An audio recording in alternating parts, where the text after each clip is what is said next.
गोपेश गोपिका कान्त राधाकान्त नमस्तुते।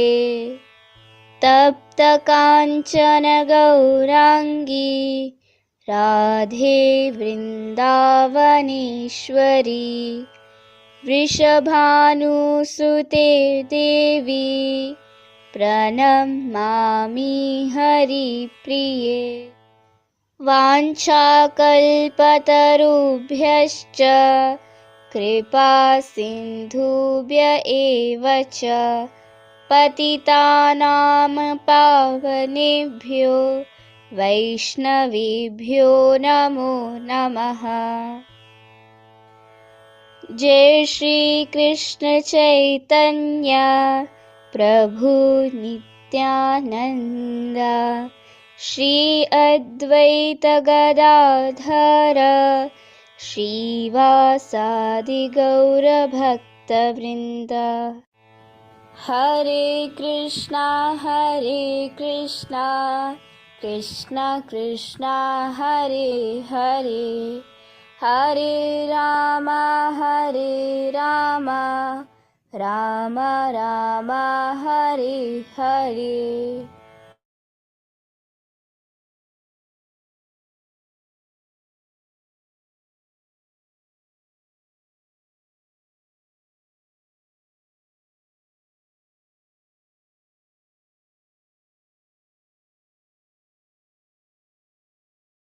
हरे कृष्ण एवरीवन, दंडवत प्रणाम आप सभी को।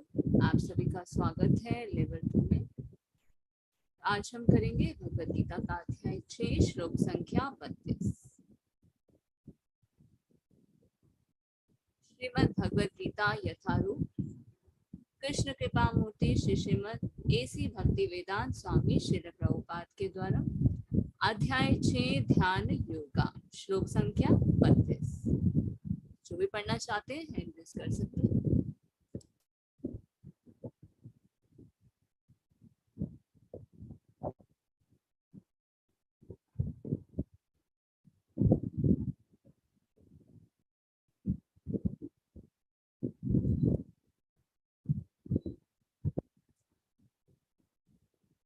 हरे कृष्णा वंदना माता जी।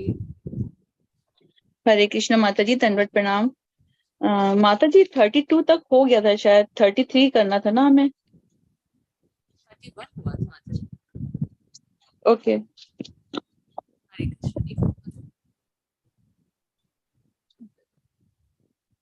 पढ़ो माता।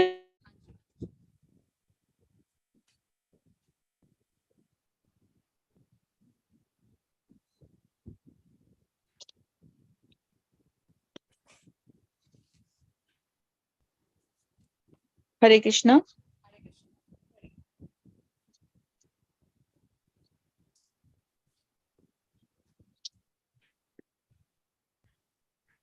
हरे कृष्णा। हरे कृष्ण माता जी। 33 करना है, ठीक है। हाँ जी, हाँ जी, हाँ जी, क्योंकि मैंने टिक कर रखा था ना। है okay, thank you so much माता जी। ओके।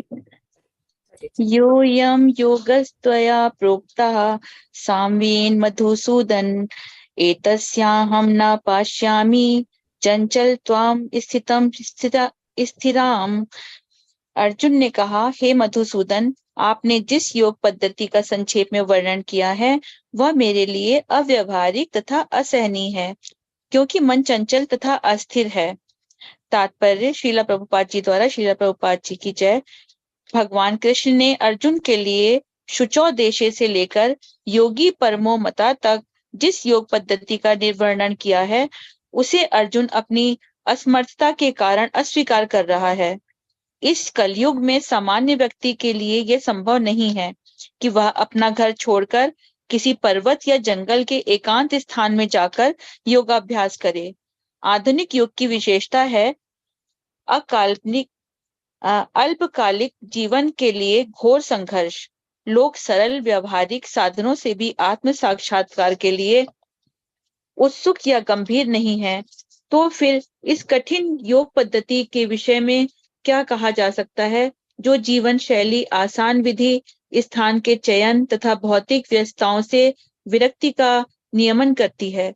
व्यवहारिक व्यक्ति के रूप में अर्जुन ने सोचा कि इस योग पद्धति का पालन असंभव है। भले ही वह कई बातों में इस पद्धति पर खरा उतरता था। वह राजवंशी था और उसमें अनेक सद्गुण थे। वह महान योद्धा था, वह दीर्घायु था और सबसे बड़ी बात तो यह कि वह भगवान श्री कृष्ण का घनिष्ठ मित्र था। 5000 वर्ष पूर्व अर्जुन ने हमसे अधिक सुविधाएं प्राप्त थी, तो भी उसने इस योग पद्धति को स्वीकार करने से मना कर दिया। वास्तव में इतिहास में कोई ऐसा प्रलेख प्राप्त नहीं है जिससे ये ज्ञात हो सके कि उसने कभी योगाभ्यास किया हो। अतः इस पद्धति को इस कलयुग के लिए सर्वथा दुष्कर समझना चाहिए। हाँ, कतिपय विरले व्यक्तियों के लिए यह पद्धति सुगम हो सकती है, किंतु सामान्य जनों के लिए यह असंभव प्रस्ताव है। यदि 5000 वर्ष पूर्व ऐसा था तो आधुनिक समय के लिए क्या कहना। जो लोग विभिन्न तथा कथित स्कूलों तथा समितियों के द्वारा इस योग पद्धति का अनुकरण कर रहे हैं, वे भले ही संतोषजनक प्रतीत हो, किंतु वे सचमुच ही अपना समय गंवा रहे हैं। वे अपने अभीष्ट लक्ष्य के प्रति सर्वथा अज्ञानी हैं। हरे कृष्ण माता जी। हरे कृष्ण माता जी। थैंक यू माता जी। एक और पढ़ लीजिए। ओके माता जी। चंचलम ही मनः कृष्ण प्रमाथि बलवृद्धम तस्याम निग्रहम मन्ये वायुरिव सुदुष्करम। हे कृष्ण, चूंकि मन चंचल, अस्थिर, उच्चंकल, हठीला तथा अत्यंत बलवान है, अतः मुझे इसे वश में करना वायु को वश में करने से भी अधिक कठिन लगता है। तात्पर्य श्रील प्रभुपाद जी द्वारा। श्रील प्रभुपाद जी की जय। मन इतना बलवान तथा दुराग्राही है कि कभी कभी वह बुद्धि का उल्लंघन कर देता है। यद्यपि उसे बुद्धि के अधीन माना जाता है, इस व्यवहार जगत में जहाँ मनुष्य को अनेक विरोधी तत्वों से संघर्ष करना होता है, उसके लिए मन को वश में कर पाना अत्यंत कठिन हो जाता है। कृत्रिम रूप में मनुष्य अपने मित्र तथा शत्रु दोनों के प्रति मानसिक संतुलन स्थापित कर सकता है, किंतु अंतिम रूप में कोई भी संसारी पुरुष ऐसा नहीं कर पाता, क्योंकि ऐसा कर पाना वेगवान वायु को वश में करने से भी कठिन है।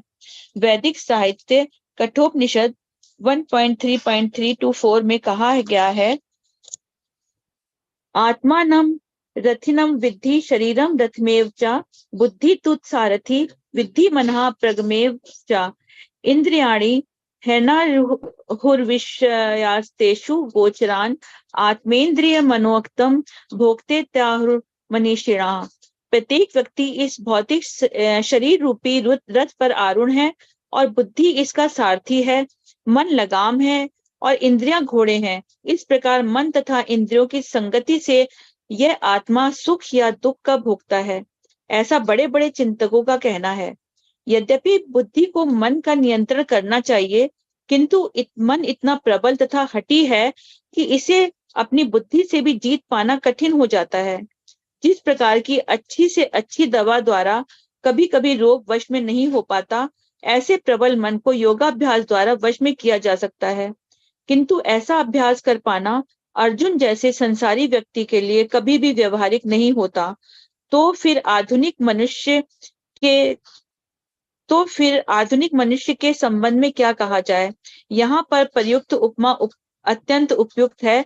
झंझावात को रोक पाना कठिन होता है और उच्छृंखल मन को रोक पाना तो और भी कठिन होता है।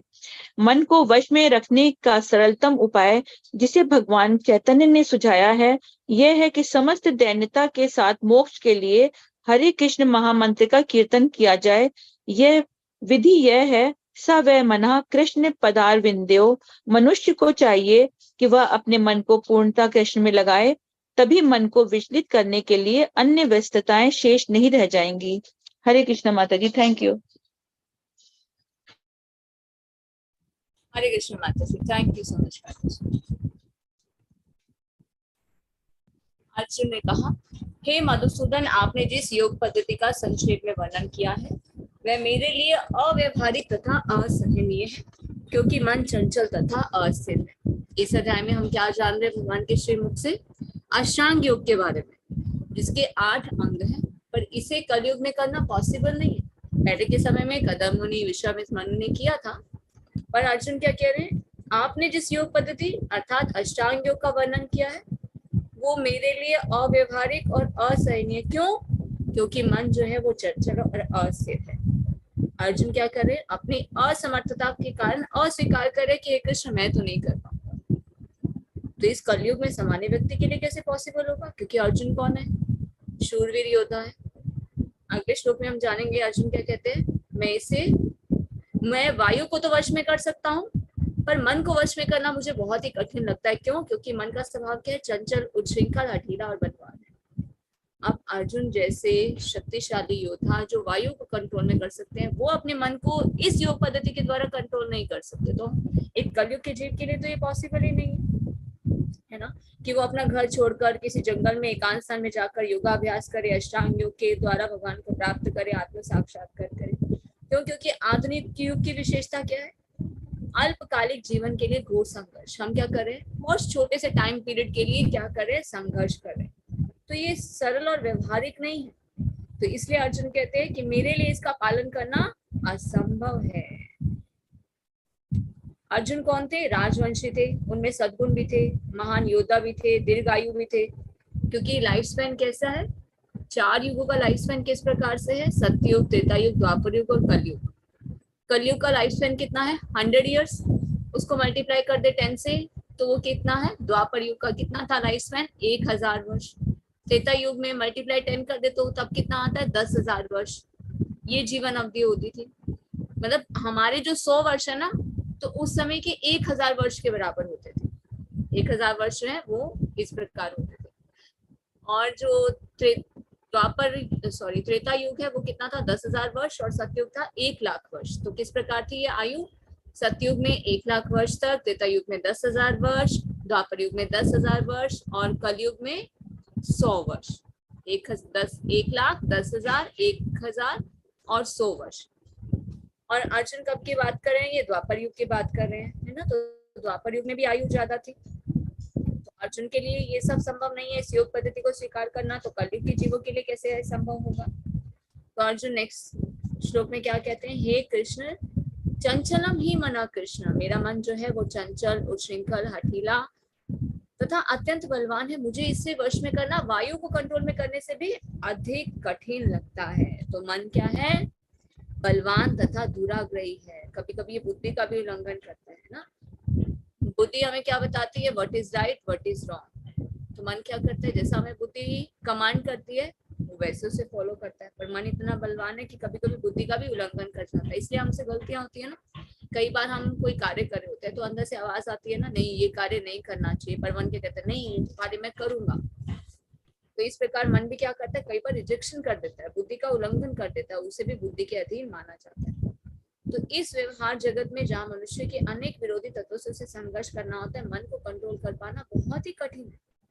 कृत्रिम रूप से मनुष्य अपने मित्र और शत्रु दोनों के प्रति मानसिक संतुलन स्थापित कर सकता है, किंतु अंतिम रूप में कोई भी संसारी पुरुष ऐसा नहीं कर सकता, क्योंकि ऐसा कर पाना वायु को कंट्रोल में करने से भी अधिक है। जैसा कि अर्जुन कह रहे हैं कि मैं वायु को तो कंट्रोल में कर सकता हूँ पर मन को कंट्रोल नहीं कर सकता।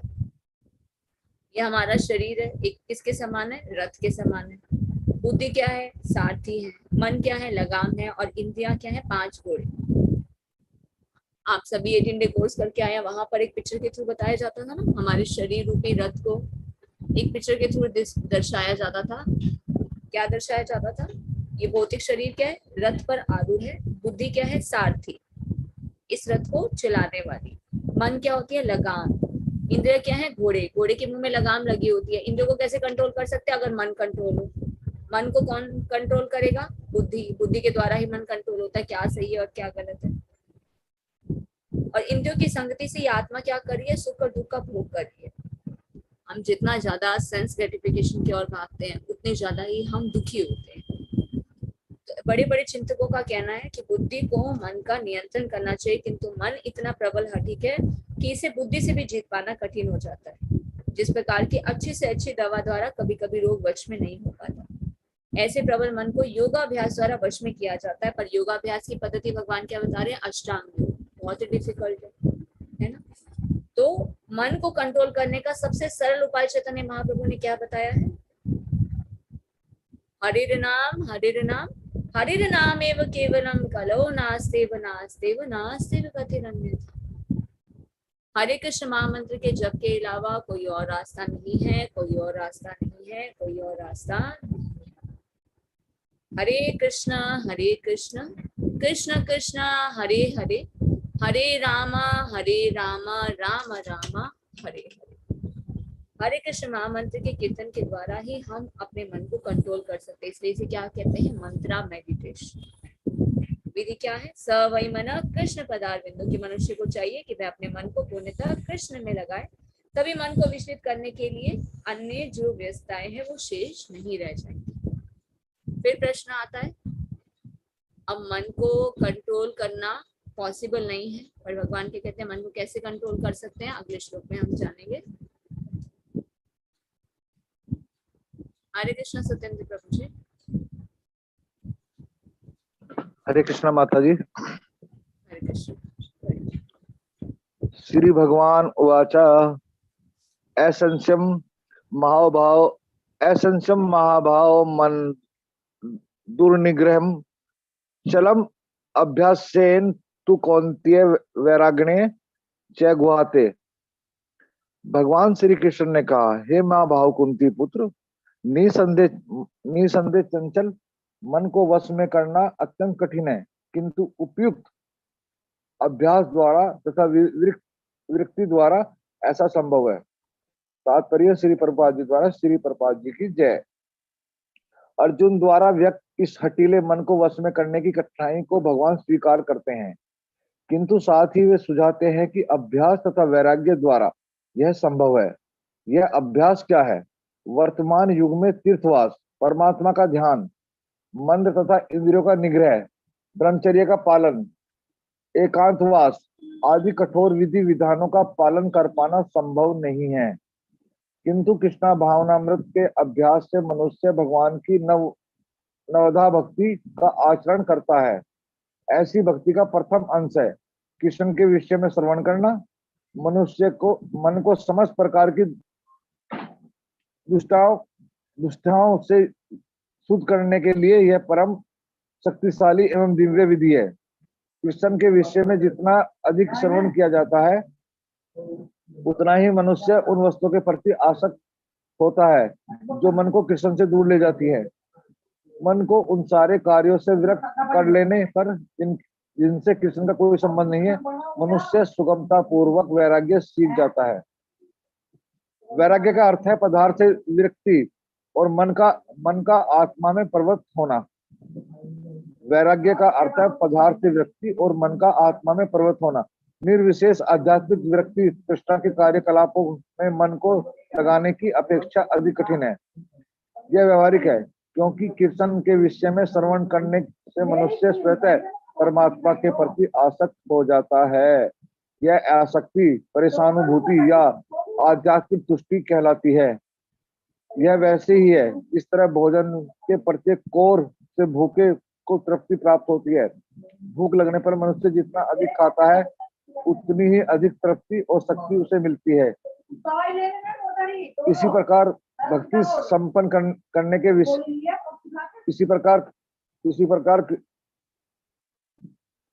इसी प्रकार भक्ति संपन्न करने से दिव्य तुष्टि की अनुभूति होती है, क्योंकि मन भौतिक वस्तुओं से विरक्त हो जाता है। यह कुछ वैसा ही है जैसे कुशल उपचार तथा सुपथ्य रोग का इलाज। अतः भगवान श्री कृष्ण के कार्यकलापों का श्रवण उन्मत्त मन का कुशल उपचार है, और कृष्ण को अर्पित भोजन ग्रहण करना रोगी के लिए उपयुक्त पथ्य है। यह उपचार ही कृष्ण भावना अमृत की विधि है। हरे कृष्णा माता ji. Hare Krishna. Thank you so much. भगवान श्री कृष्ण ने कहा, महाबाहु कुंती पुत्र अर्जुन, निसंदेह चंचल मन को वश में करना अत्यंत कठिन है, किंतु उपयुक्त अभ्यास के द्वारा विरक्ति द्वारा ऐसा संभव है। भगवान क्या बता रहे? अभ्यास योगेन। भगवान भी मान रहे हैं, स्वीकार करते हैं कि मन को वश में करना जो है वो पॉसिबल नहीं है, कठिन है। इसलिए वो क्या उपाय सुझाते हैं? अभ्यास और वैराग्य के द्वारा। अब ये अभ्यास क्या है? जो वर्तमान समय चल रहा है कलयुग में, तीर्थ में वास करना, परमात्मा का ध्यान करना, मनोइंद्रियों को कंट्रोल करना, ब्रह्मचारी व्रत का पालन करना, एकांतवास करना, इन कठोर विधियों का तो हम पालन नहीं कर सकते, हर किसी के लिए पॉसिबल नहीं है। पर अगर हम कृष्ण भावनामृत का अभ्यास करते हैं तो मनुष्य भगवान की नवदा भक्ति का अगर आचरण करता है तब वो इस अभ्यास के द्वारा अपने मन को कंट्रोल कर सकते हैं। नवदा भक्ति का प्रथम अंग क्या है? श्रवण। नवदा भक्ति में जो पहले 3 अंग है सबसे ज्यादा इंपॉर्टेंट है, श्रवणम, कीर्तनम, विष्णु स्मरणम। इन 3 अंगों में जो पहले 2 अंग हैं सबसे इंपॉर्टेंट है, क्योंकि 2 अंगों को करने से तीसरा अंग अपने आप पूरा हो जाता है, श्रवण और कीर्तन। श्रवण और कीर्तन में भी श्रवण क्या है?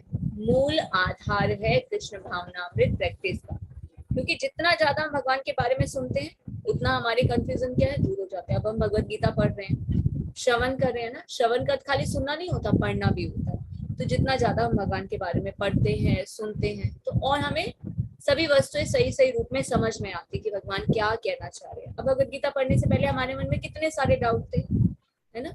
हम भारत में रहते हुए भी, भगवान कृष्ण को जानते हुए भी हम ये नहीं जानते थे कि भगवान कृष्ण भगवान है। और भगवत गीता पढ़ने के बाद हम ये समझ पा रहे हैं भगवान के श्रीमुख से कि भगवान कृष्ण ही भगवान है, वो भी सभी कारणों के मूल कारण है, और उनके शरणागत होकर ही हम भगवान के प्रेम को प्राप्त कर सकते हैं। हम इस भौतिक जगत में आ गए हैं, दुखालयम अशाश्वत है, ये दुखों का घर है। हम दुख और कष्ट को क्यों झेल रहे हैं?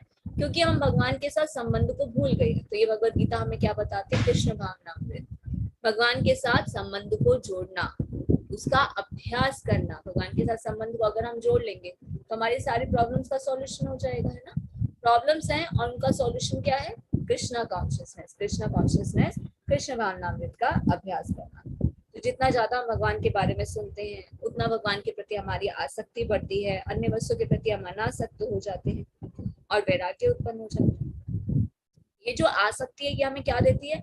आध्यात्मिक तुष्टि देती है। क्यों? क्योंकि ये जो हम श्रवण कर रहे हैं भगवान के बारे में, अगर हम कोई भी एक्टिविटी करते हैं, पढ़ते हैं, सुनते हैं, हरे कृष्ण महामंत्र का जप करते हैं, भगवान के साथ संबंधित कोई भी कार्यकलाप करते हैं, ये क्या है? दिव्य है, ये आध्यात्मिक चीजें हैं सब। और हम कौन है? हम शरीर नहीं है, हम आत्मा है, और आत्मा का स्वभाव क्या है? आध्यात्मिकता। इसलिए हम कोई भी अगर स्पिरिचुअल एक्टिविटी करते हैं तो हमें क्या मिलती है? संतुष्टि मिलती है, क्योंकि हम आत्मा है, आत्मा का स्वभाव है आध्यात्मिकता। अब यहाँ पे एग्जाम्पल क्या बताया जा रहा है? जिस तरह से भोजन के प्रत्येक कोर से भूखे को तुष्टि प्राप्त होती है। कोई बहुत भूखा है, अगर किसी को बहुत भूख लगी है तो उसे क्या चाहिए? भोजन चाहिए। पहला कोर क्या करता है? आनंद आ गया। दूसरा कोर क्या करता है? आनंद आ गया। वो जितना खाता जाता है भूख लगने पर उतनी उसको तुष्टि मिलती है, उतनी उसे शक्ति मिलती है। इसी तरह से भक्ति संपन्न करने से दिव्य तुष्टि की अनुभूति होती है। हमारा जो मन है भौतिक वस्तुओं से विरक्त हो जाता है, क्योंकि हमारे इंद्रियों को क्या चाहिए? सेटिस्फेक्शन। हम क्या कर रहे हैं? इन्हें भौतिक वस्तु से सेटिस्फेक्शन देने का प्रयास कर रहे हैं, और इंद्रिय जो है वो संतुष्ट नहीं हो पा रही है, तो और क्या करती है? डिमांड करती है। तो इनको हम कैसे सेटिस्फाइड कर सकते हैं? जब इन्हें हम भगवान की सेवा में लगाते हैं तो ये क्या है? स्वतः ही सेटिस्फाइड हो जाती है। तो ये कुछ कुछ वैसा ही है जैसे कुशल उपचार और सुपथ्य द्वारा रोग का इलाज। अब किसी को कोई बीमारी हो जाती है तो डॉक्टर क्या बोलते हैं? आपको ये चीजें नहीं खानी है, दवाई अच्छे से लेनी है, इन चीजों का आपको ध्यान रखना है। उसी प्रकार से जब हम भगवान के कार्यकलापों का श्रवण करते हैं तो मन का क्या होता है? उपचार होता है। हम ट्रीटमेंट दे रहे हैं हमारे मन को, है ना। और कृष्ण को अर्पित भोजन ग्रहण करना क्या है? रोगी के लिए उपयुक्त पथ्य है। कृष्ण को भोग लगा हुआ खाते हैं तो हम पाप खाने से बच जाते हैं। पाप खाने से बच जाएंगे तो जीवन में दुख और समस्याएं नहीं आएंगी। तो ये उपचार ही क्या है? कृष्ण भावनामृत की विधि। तो कहने का क्या तात्पर्य है कि हमें क्या करना चाहिए? श्रवण करना चाहिए। भगवत गीता भागवतम को पढ़ना और सुनना चाहिए, तभी तो हम जान पा रहे हैं कि हमें कौन से कर्म करने चाहिए, किस प्रकार जीवन को जीना चाहिए। तभी तो हम जान पा रहे हैं ना कि हमें हरे कृष्ण महामंत्र का जप करना चाहिए। हमें कैसे पता चला? जब हमने शास्त्रों को पढ़ा। तो श्रवण करने से, कीर्तन करने से, भगवत गीता भागवतम को पढ़ने से, हरे कृष्ण महामंत्र का जप करने से, भगवान को भोग लगा हुआ फूड जब हम खाते हैं तो क्या होता है? हमें आत्म संतुष्टि मिलती है। यही क्या है? कृष्ण भावनामृत की विधि। नेक्स्ट, हरे कृष्ण रेखा माता जी। हरे कृष्ण माता जी, दंडवत प्रणाम।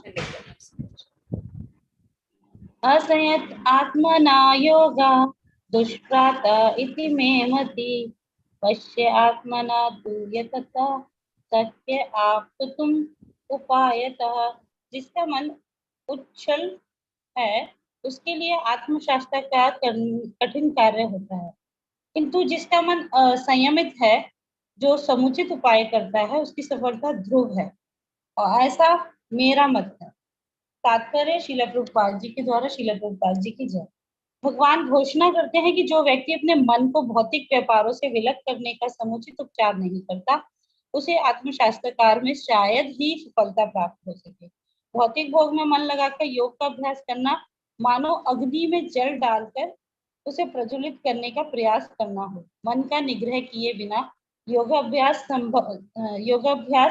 समय का अपव्यय है। योग का ऐसा प्रदर्शन भले ही भौतिक दृष्टि से लाभप्रद हो, किंतु जहां तक आत्मशास्त्रकार का प्रश्न है, यह सब व्यर्थ है। अतः मनुष्य को चाहिए कि भगवान की दिव्य प्रेम भक्ति में निरंतर मन को लगाकर उसे वश में करे। कृष्ण भावनामृत में प्रवृत्त हुए बिना मन को स्थिर कर पाना असंभव है।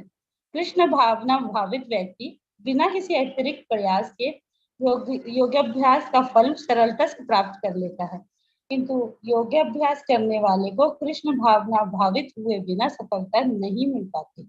अर्जुन उवाचः अयति श्रद्धया उपेत योगात् चलित मानसः अपर्याप्त योग संसिद्धिं काम गतिम कृष्ण गच्छति। अर्जुन ने कहा, हे कृष्ण, उस असफल योगी की गति क्या है जो प्रारंभ में श्रद्धा पूर्वक आत्मशास्त्रकार की विधि ग्रहण करता है, किंतु बाद में भौतिकता के कारण उससे विचलित हो जाता है और योग सिद्धि को प्राप्त नहीं कर पाता। तात्पर्य श्रील प्रभुपाद जी के द्वारा। श्रील प्रभुपाद जी की जय।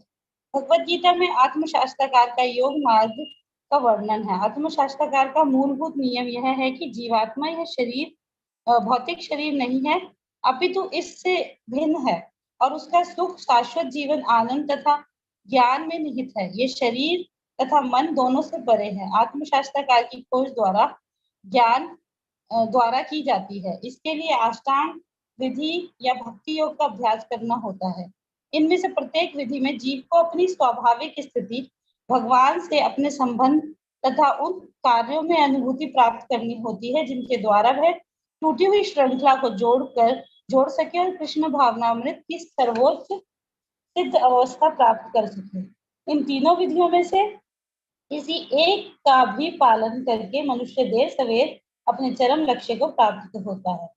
भगवान की द्वितीय अध्याय में इस पर बल दिया है कि दिव्य मार्ग में थोड़े से ही प्रयास से मोक्ष की महती आशा है। इन तीनों में से इस योग के लिए भक्ति योग विशेष रूप से उपयुक्त है, क्योंकि ईश शास्त्रकार की यह श्रेष्ठ प्रत्यक्ष विधि है। अतः अर्जुन पुनः आश्वस्त होने की दृष्टि से भगवान कृष्ण से अपने पूर्व कथन की पुष्टि करने को कहता है। भले ही कोई आत्मशास्त्रकार के मार्ग पर निष्ठापूर्वक क्यों न स्वीकार करे, किंतु ज्ञान की अनुशीलन विधि तथा अष्टांग योग का अभ्यास इस युग के लिए सामान्यतः बहुत कठिन है। अतः निरंतर प्रयास होने पर भी मनुष्य अनेक कारणों से असफल हो सकता है। पहला कारण तो यह हो सकता है कि मनुष्य इस विधि का पालन करने में पर्याप्त सतर्क न रहता है। दिव्य मार्ग का अनुसरण बहुत कुछ माया के ऊपर धावा बोलना जैसा है। फलतः जब भी मनुष्य माया के पास से छूटना चाहता है, तब वह विविध प्रलोभनों के द्वारा अभ्यासकर्ता को पराजित करना चाहती है। बद्धजीव पहले से प्रकृति के गुणों द्वारा मोहित रहता है और दिव्य अनुशासनों का पालन करते समय भी उसके पुनः मोहित होने की संभावना बनी रहती है। यही योगाचलित मानस अर्थात दिव्य पथ में से विचलन कहलाता है। अर्जुन आत्मशास्त्रकार के मार्ग से विचलन के प्रभाव के संबंध में जिज्ञासा करता है। हरे कृष्णा माता जी। हरे कृष्ण रेखा माता ji, thank you so much माता जी। तो जिसका मन उच्छृंखल है उसके लिए आत्म साक्षात्कार कठिन कार्य होता है, किंतु जिसका मन संयमित है और जो समुचित उपाय करता है उसकी सफलता ध्रुव है, ऐसा मेरा मत है। तो भगवान क्या घोषणा करते हैं कि जो व्यक्ति अपने मन को भौतिक व्यापारों से विलग करने का समुचित उपाय नहीं करता उसे सफलता शायद ही मिले, पर जो भौतिक मन को कंट्रोल कर भौतिक इंद्रियों में अपने मन को ना लगाकर योगा अभ्यास करता है वही सफलता को प्राप्त करता है। अब कई बार हम देखते हैं ना, कुछ लोग क्या करते हैं, योगा अभ्यास करते हैं, सिद्धि प्राप्त करने के लिए लगे रहते हैं, पर उनका मन भौतिक विषयों में लगा रहता है। तो वो कैसा प्रयास है? मान लीजिए अग्नि में जल डालकर हम उसे जलाने का प्रयास कर रहे हैं। योग का ऐसा प्रदर्शन भले ही बाहर से ऐसा लगे कि इसका बेनिफिट है, पर ये सब बेकार है, टोटली टाइम वेस्टिंग है। तो मनुष्य को क्या चाहिए? भगवान की दिव्य प्रेमा भक्ति में निरंतर मन को लगाकर उसे कंट्रोल करने का प्रयास करें। हम क्या करते हैं, हमारे अनुसार ये होना चाहिए, हमारे अनुसार कुछ नहीं होता, सब कुछ शास्त्र सम्मत होना चाहिए, शास्त्र चक्षुषा, जैसा हमें शास्त्र बताते हैं उसी के अनुसार हमें कर्म अपने करने चाहिए। तो भगवद गीता हम पढ़ रहे हैं, भगवद गीता में भगवान क्या बता रहे हैं, अष्टांग योग की प्रणाली, भक्ति योग की प्रणाली। अष्टांग योग जो है वो कलयुग में डिफिकल्ट है, पर भक्तियों के द्वारा हम बिना कोई प्रयास किए कृष्ण भावना भावित होकर सफल हो सकते हैं। तो अर्जुन ने क्या कहा, हे कृष्ण, उस असफल योगी की क्या गति है जो प्रारंभ में श्रद्धा पूर्वक आत्म साक्षात्कार की विधि ग्रहण करता है, किंतु बाद में भौतिकता के कारण उससे विचलित हो जाता है और योग सिद्धि को प्राप्त नहीं कर सकता। हम देखते हैं ना, कई बार क्या होता है, हम शास्त्रों को पढ़ते हैं या भक्तों का संग करते हैं, हम बहुत एक्साइटेड हो जाते हैं और भक्ति जीवन में बहुत तेजी से भागने का प्रयास करते हैं। कई बार देखा जाता है ना, इस्कॉन में भक्त आते हैं और बहुत ज्यादा इंप्रेस होकर और क्या करते हैं, 16 माला डायरेक्टली करना शुरू कर देते हैं। खूब मंदिर आएंगे, खूब प्रोग्राम्स अटेंड करेंगे, रेगुलर रहेंगे, खूब सेवाएं करेंगे, पर धीरे धीरे क्या होता है, उनका जो मन होता है वो भौतिकता के कारण विचलित हो जाता है और वो क्या करते हैं, फिर से उनका डाउनफॉल शुरू हो जाता है और वो जीवन के उद्देश्य को भूल जाते हैं, फिर से इंद्रिय तृप्ति में लिप्त हो जाते हैं। तो अर्जुन पूछ रहे हैं कृष्ण से, उस असफल योगी की क्या गति है जो प्रारंभ में तो श्रद्धा पूर्वक आत्म साक्षात्कार की विधि को ग्रहण करता है पर बाद में विचलित हो जाता है और योग सिद्धि को प्राप्त नहीं करता। तो भगवत गीता में क्या बताया जा रहा है, आत्म साक्षात्कार योग मार्ग का वर्णन। तो आत्म साक्षात्कार का मूलभूत नियम क्या है, हम शरीर नहीं है, हम आत्मा है। हमारे जीवन का उद्देश्य क्या, आत्म साक्षात्कार की खोज किसके द्वारा की जाती है, ज्ञान के द्वारा। कौन से ज्ञान के द्वारा, भगवत गीता के ज्ञान के द्वारा। तो भगवान तो बता रहे हैं अष्टांग योग करना चाहिए, भक्ति योग करना चाहिए, तभी जीव जो है अपनी स्वाभाविक स्थिति को जान सकता है, भगवान के साथ संबंध को जोड़ सकता है, टूटी श्रृंखला को जोड़ सकता है, तो और कृष्ण भावनामृत की सिद्ध अवस्था को प्राप्त कर सकता है। तो इन विधियों में से कोई भी अगर पालन करे तो देर न सवेर चरण अक्षय को प्राप्त कर सकता है। पर इजी वे क्या है, bhakti yoga. Bhakti yoga is the easiest and the quickest way to attain the supreme personality of God. अब फिर अर्जुन ने प्रश्न क्या पूछा, कोई तो शुरू में श्रद्धा पूर्वक कर रहा है पर बाद में क्या होता है, असफल हो जाता है ना, तो उसकी कैसी स्थिति होती है। तो आगे हम भगवान के श्रीमुख से जानेंगे कि उसकी क्या स्थिति होती है। तो भगवान बताएंगे कि भक्ति जो है ना कभी भी व्यर्थ नहीं जाती। अब हमने भक्ति मार्ग में आगे बढ़ने का प्रयास किया, मान लीजिए हमने 10% भक्ति की है, तो वेस्ट नहीं जाएगी, नेक्स्ट लाइफ में हमें उसे 11% से आगे फिर से करने का मौका मिलेगा, है ना। तो अगर मनुष्य, पहला कारण तो ये हो सकता है कि मनुष्य इस विधि का पालन करने में पर्याप्त सतर्क ना हो पाए। हो सकता है कि हम भक्ति जीवन में हैं पर प्रॉपर जो है नियमों का पालन नहीं करें। जैसे कि बताया जाता है कि हम भक्ति तो करें, साथ साथ वैष्णव के प्रति अपराध भी करें, तो उससे क्या होता है, हमारा डाउनफॉल हो जाता है। माया का क्या करती है, फिर से हम पर अटैक करती है, अनेक प्रलोभनों में हमें फंसाती है, तो हम क्या होते हैं, फिर से प्रकृति के 3 गुणों से मोहित हो जाते हैं। तो अर्जुन की इस जिज्ञासा का उत्तर भगवान नेक्स्ट श्लोका में देंगे, जिसे अब हम पढ़ेंगे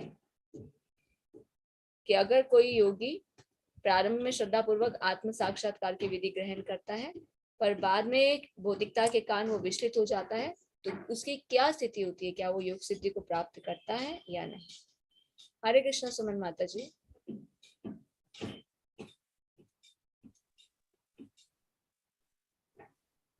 हरे कृष्णा माता जी। 38 पढ़ना है ना माता जी। 38 माता जी। गच्छति न उभयश्चिनत्वम् इग्नश्यति अप्रतिष्ठा महाभावो विमुद्ब्राह्मण पथि। हे महाभाव कृष्ण, क्या आप ब्रह्म प्राप्ति के मार्ग से भ्रष्ट ऐसा व्यक्ति आध्यात्मिक तथा भौतिक दोनों ही सफलताओं से तय नहीं होता और छिन्न भिन्न बादल की भांति विनिष्ट नहीं हो जाता, जिसके फलस्वरूप उसके लिए किसी लोक में कोई स्थान नहीं रहता। श्रील प्रभुपाद द्वारा तात्पर्य। प्रभुपाद की जय। उन्नति के 2 मार्ग हैं। भौतिकतावादी व्यक्तियों की अध्यात्म में कोई रुचि नहीं होती, अतः आर्थिक विकास द्वारा भौतिक प्रगति में अत्यधिक रुचि लेते हैं या फिर समुचित कार्य द्वारा उच्च लोगों को प्राप्त करने में अधिक रुचि रखते हैं। यदि कोई अध्यात्म के मार्ग को चुनता है तो उसे सभी प्रकार के तथाकथित भौतिक सुख से विरक्त होना पड़ता है। यदि महत्वाकांक्षी ब्रह्मवादी असफल होते हैं तो वह दोनों ओर से जाता है। दूसरे शब्दों में वह न तो भौतिक सुख भोग पाता है, न आध्यात्मिक सफलता ही प्राप्त कर सकता है। इसका कोई स्थान नहीं रहता। वह छिन्न भिन्न बादल के समान होता है। कभी कभी आकाश में एक बादल छोटे बादल खंड से विलग होकर एक बड़े खंड से जा मिलता है, किंतु यदि वह बड़े खंड से नहीं जुड़ पाता तो वायु उसे बहा ले जाती है और वह विराट आकाश में लुप्त हो जाता है। ब्राह्मण पति धर्म साक्षरता का मार्ग है, जो अपने आप को परमेश्वर का अभिन्न अंश माने जाने पर प्राप्त होता है, और वह यह परमेश्वर ब्रह्म परमात्मा तथा भगवान रूप में प्रकट होता है। भगवान श्री कृष्ण परम सत्य है, ये पूर्ण प्राकट्य है। अतः जो इस परम पुरुष की शरण में जाता है वही सफल योगी है तथा परमात्मा साक्षात्कार के माध्यम से जीवन के इस लक्ष्य तक पहुंचने में अनेक जन्म लग जाते हैं, बहुना जन्म जन्मांते। अतः दिव्य साक्षात्कार का सर्वश्रेष्ठ मार्ग भक्ति योग या कृष्ण भावनामृत की प्रत्यक्ष विधि है। एतनं संचयं कृष्ण चेतुं हरसि अशहत तवत अन्य संशयस्य अशचेतन ही उपपदते। हे कृष्ण, यही मेरा संदेह है और मैं आपसे इसे पूर्णतः दूर करने की प्रार्थना कर रहा हूँ। आपके अतिरिक्त अन्य कोई ऐसा नहीं है जो इस संदेह को नष्ट कर सके। तात्पर्य: कृष्ण भूत वर्तमान तथा भविष्य के जानने वाले हैं। भगवद गीता के प्रारंभ में भगवान ने कहा कि सारे जीव व्यष्टि रूप से भूतकाल में विद्यमान थे, इस समय विद्यमान, और वह बंधन से मुक्त होने से पर भविष्य में भी व्यष्टि रूप में बने रहेंगे। इस प्रकार उन्होंने व्यष्टि जीव के भविष्य विषय प्रश्न का स्पष्टीकरण कर दिया है। अब अर्जुन असफल योगी के भविष्य के विषय में जानना चाहता है। क्यों कोई न तो कृष्ण के समान है, न ही उनसे बड़ा। तथाकथित बड़े बड़े ऋषि तथा दार्शनिक जो प्रकृति की कृपा पर निर्भर है, निश्चय ही उनकी समानता नहीं कर सकते। अतः समस्त संदेहों का पूरा पूरा उत्तर पाने के लिए कृष्ण का निर्णय अंतिम तथा पूर्ण है, क्योंकि वह भूत वर्तमान तथा भविष्य के ज्ञाता है, किंतु उन्हें कोई भी नहीं जानता। कृष्ण तथा कृष्ण भाव व्यक्ति ही जान सकते हैं कि कौन क्या है। हरे कृष्णा माता जी। हरे कृष्ण माता ji, thank you so much माता जी। हे महाबाहु कृष्ण, क्या ब्रह्म प्राप्ति के मार्ग से भ्रष्ट ऐसा व्यक्ति आध्यात्मिक और भौतिक दोनों ही सफलताओं से च्युत नहीं होता और छिन्न भिन्न बादल की भांति विनष्ट नहीं हो जाता, जिसके फलस्वरूप उसके लिए किसी लोक में कोई स्थान नहीं रहता? तात्पर्य बताया जा रहा है, उन्नति के दो मार्ग हैं। भौतिकतावादी व्यक्तियों की अध्यात्म में कोई रुचि नहीं होती, क्योंकि वे आर्थिक विकास द्वारा भौतिक प्रगति में अत्यधिक रुचि लेते हैं, या फिर समुचित कार्य द्वारा उच्चतर लोगों को प्राप्त करने में रुचि लेते हैं। हम देख रहे हैं ना, कलयुग में लोगों को क्या चाहिए? भौतिकतावादी जो है, अध्यात्म में कोई इंटरेस्ट नहीं है उनका। आप उनको भगवत गीता के बारे में बताइए, भगवान कृष्ण के बारे में बताइए, भक्ति के बारे में बताइए, तो लोग इंटरेस्टेड नहीं होते। क्यों? क्योंकि भगवान को जानने की भी जो इच्छा होती है ना, वो भी किस जीव में होती है? बहुना नाम जन्म जन्मांते ब्रह्मांड भ्रमिते कौन भाग्यवान जीव, गुरु कृष्ण प्रसादे पाए भक्ति लता बीज। हर कोई भगवान को नहीं जान सकता। पास्ट लाइफ में उसने बहुत बड़े बड़े यज्ञ, दान, तपस्या, कर्म किए हैं। जिस पर भगवान की विशेष कृपा है वही भगवान को जानने की इच्छा करता है, क्योंकि भगवान उसके हृदय में वो सुकृति देते, तभी वो भगवान को जानने के लिए इच्छा करता है और प्रयास करता है। पर इस भौतिकतावादी जगत में हम क्या देखते हैं? लोग क्या करे हैं? अध्यात्म में कोई रुचि नहीं दिखाते, सिर्फ उनको क्या करना है? आर्थिक विकास करना है, भौतिक प्रकृति में रुचि दिखाते। तो वो ज्यादा से ज्यादा क्या होगा? हम देखते हैं ना, कुछ लोग को बहुत सोशल वर्क करने की इच्छा होती है, भक्ति नहीं करेंगे, सोशल वर्क बहुत करना। किसी को बोले आप एक माला का जप करो, नहीं नहीं हमें तो इस तरह से सोशल वर्क करने में ज्यादा आनंद आता है, इससे भी भगवान प्रसन्न होते हैं। तो उससे उनको क्या मिलता है? उच्चतर लोकों में जाने को मिलता है, क्योंकि ये सब क्या है? कर्म के अनुसार होता है। या तो हम ऊपर के लोकों में जाएंगे, या नीचे के लोकों में जाएंगे, या भगवत धाम पहुंच जाएंगे। अच्छे कर्म अगर हम करते रहते हैं तो उसके पुण्य फल संचित हो जाते हैं, उसका फल भोगने के लिए उच्च लोकों में जाते हैं। बुरे कर्म करते हैं तो उनका फल भोगने के लिए निम्नतर लोकों में जाते हैं, पशु योनि में आना पड़ता है। पर अगर हम भक्ति करते हैं तो हम कहाँ जाते हैं? भगवत धाम जाते हैं, जहाँ से फिर से लौट कर नहीं आना पड़ता। तो कुछ महत्वाकांक्षी ब्रह्मवादी होते हैं, वो असफल हो जाते हैं, वे दोनों ओर से जाते हैं। आजकल हम क्या देख रहे हैं, कुछ लोग क्या है, ना तो उन्हें भौतिक सुख मिल रहा है, ना ही आध्यात्मिक सुख मिल रहा है ना, उनको कोई स्थान ही नहीं है। क्या होगा? छिन्न भिन्न हो जाएंगे, कर्म के अनुसार फिर से बार बार नाना प्रकार की योनियों में आना पड़ेगा। भगवान श्री कृष्ण परम सत्य के पूर्ण प्राकट्य है। जो भगवान के शरण जाता है वही सफल योगी है।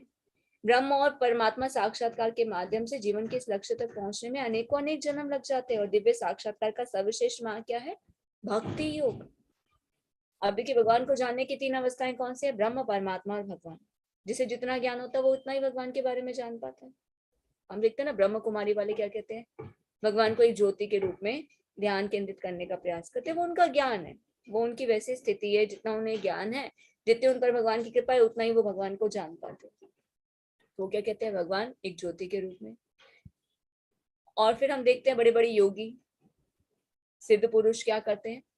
योग साधना करते हैं, तपस्या करते हैं। वो क्या जानते हैं? ये जान पाते हैं ज्ञान के द्वारा, शास्त्रों की वेद पढ़ते हैं, उपनिषद पढ़ते हैं कि भगवान हर एक जीव हृदय में परमात्मा के रूप में विराजमान। पर वो भक्ति नहीं करते। वो ये तो जानते हैं कि भगवान कौन है, पर ये नहीं जान पाते, वो इस तरफ नहीं फोकस हो पाते कि किस प्रकार भगवान को प्राप्त करें। एक होते हैं भक्ति योगी, जो ये भी जानते हैं भगवान कौन है, और जो ये भी जानते हैं कि भक्ति के द्वारा ही भगवान को प्राप्त किया जाता है, और उसी मार्ग में आगे बढ़ने का प्रयास करते हैं। वो क्या है? पूर्ण ज्ञानी। तो ये सब किस पर डिपेंड करता है? ज्ञान पर डिपेंड करता है। चाहे अगर आज कोई ब्रह्म ज्योति का पालन कर रहा है, कभी ना कभी तो भगवान तक पहुंचेगा, क्योंकि सभी जीवात्माएं भगवान के साथ विद्रोह करके इस भौतिक जगत में आई हैं, स्वामित्व की भावना से, इंद्र तृप्ति की इच्छा की भावना से, पर सभी को भगवत धाम वापिस लौटना है। कभी ना कभी तो सभी पहुंचेंगे ना। पर अगर मनुष्य योनि, ये योनि कैसी है? बहुत ही कहते दुर्लभ योनि है, बहुत मुश्किल से मिलती है। तो हमें इसे वेस्ट नहीं करना है। अहम बुद्धि के द्वारा शास्त्रों को पढ़ के जान पाने कि मैं कौन हूँ, भगवान कौन है, मेरा भगवान से क्या संबंध है, और भक्ति के द्वारा ही भगवान को प्राप्त कर सकते हैं। तो उससे क्या होगा? प्रत्यक्ष विधि। ये क्या है? भक्ति योग क्या? डायरेक्ट विधि है। विधिया तो बहुत सी है भगवान तक पहुंचने की, कर्म योग, ज्ञान योग, अष्टांग योग, ब्रह्म ज्योति के द्वारा, परमात्मा पर ध्यान केंद्रित करने के द्वारा। पर उसमें समय लगेगा, पता नहीं कितना समय लगे। 1 साल, 1 जन्म, 10 जन्म, 100 जन्म, 1000 जन्म, 1 लाख जन्म, या 84 लाख जन्म। पर अगर हम भक्ति करते हैं, भक्ति की प्रैक्टिस करते हैं, तो हम भगवान तक पहुंच सकते हैं।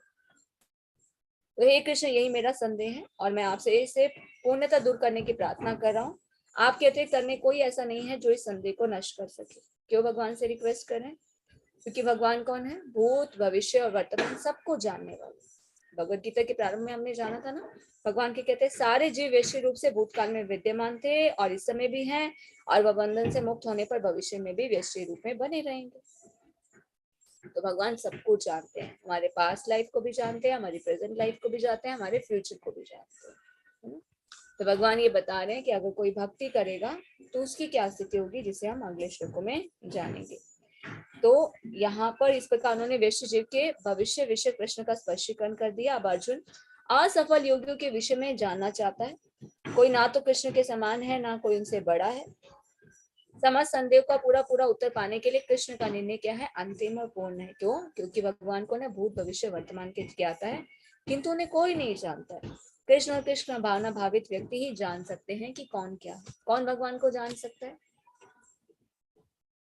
जिसकी भगवान को जानने की इच्छा होती है और जो प्रयास करता है। शास्त्रों के द्वारा ही हम भगवान को जान सकते हैं, क्योंकि वेदों का उद्देश्य क्या है? भगवान को जानना। ये भगवद गीता के वेदो उपनिषदों का, वो वेदों उपनिषदों का सार है। भगवद गीता के माध्यम से ही हम जान सकते हैं कि भगवान कौन है, हमारा भगवान से क्या संबंध है, उस टूटे हुए संबंध को हम कैसे जोड़ सकते हैं। हरे कृष्ण। नेक्स्ट, हरे कृष्ण सुनीता माता जी। माता जी हरे कृष्ण। माता जी सादर प्रणाम। श्री भगवान उवाच पार्थ नैव नामुतर विनाशस्तस्य विदते न हि कल्याण कृत कंचित दुर्गतिम तातः गच्छति। भगवान ने कहा, हे पृथा पुत्र, कल्याण कार्यों में निरत योगी का न तो इस लोक में और न परलोक में ही विनाश होता है। हे मित्र, भलाई करने वाला कभी बुराई से पराजित नहीं होता। तात्पर्य शिला प्रभुपाद की जय। श्रीमद् भागवतम में 1.5 17 श्री नारद मुनि व्यास देव को इस प्रकार उपदेश देते हैं। त्यक्त्वा सधर्म चरणान अंबुज हरेर भजन अपोक्त पतेतात यदि यत्र कम वाप धर्म मनुष्य किम यो वार्त आपतो अवजताम सवधर्मतः। यदि कोई समस्त भौतिक आशाओं को त्याग कर भगवान की शरण में जाता है तो इसमें न तो कोई क्षति होती है और न पतन। दूसरी ओर अभक्त जन अपने अपने व्यवसायों में लगे रह सकते हैं, फिर भी वे कुछ प्राप्त नहीं कर पाते। भौतिक लाभ के लिए अनेक शास्त्रीय तथा लौकिक कार्य हैं। जीवन में अत्यधिक उन्नति अर्थात कृष्ण भावनामृत के लिए योगी को समस्त भौतिक कार्यकलापों का परित्याग करना होता है।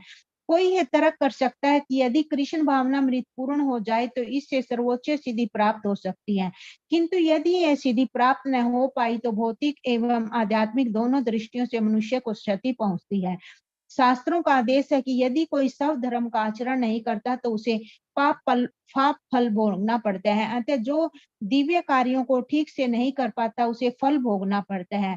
भागवत पुराण आश्वस्त करता है कि असफल योगी को चिंता करने की आवश्यकता नहीं है, भले ही उसे ठीक से सर्व धर्माचरण न करने का फल भोगना पड़े तो भी वह घाटे में नहीं रहता, क्योंकि शुभ कृष्ण भावनामृत कभी विस्मृत नहीं होता। जो इस प्रकार से लगा रहता है वह अगले जन्म में निम्न योनि में भी जन्म लेकर पहले की भांति भक्ति करता है।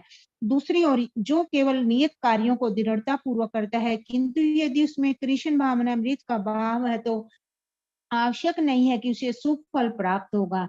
इस श्लोक का तात्पर्य इस प्रकार है। मानवता के दो विभाग किए जा सकते हैं, नियमित तथा अनियमित। जो लोग अगले जन्म तथा मुक्ति के ज्ञान के बिना पाश्विक इंद्रिय तृप्ति में लगे रहते हैं वे अनियमित विभाग में आते हैं। जो लोग शास्त्रों में वर्णित कर्तव्यों के सिद्धांतों का पालन करते हुए नियमित विभाग में वर्गीकृत होते हैं। अनियमित विभाग के संस्कृत तथा असंस्कृत, शिक्षित तथा अशिक्षित, बलि तथा निर्बल लोग पाश्विक वृत्तियों से पूर्ण होते हैं। उनके कार्य कभी भी कल्याणकारी नहीं होते, क्योंकि वे पशुओं की भांति आहार, निद्रा, भय तथा मैथुन का भोग करते हुए इस संसार में निरंतर रहते हैं, जो सदा ही दुख में है।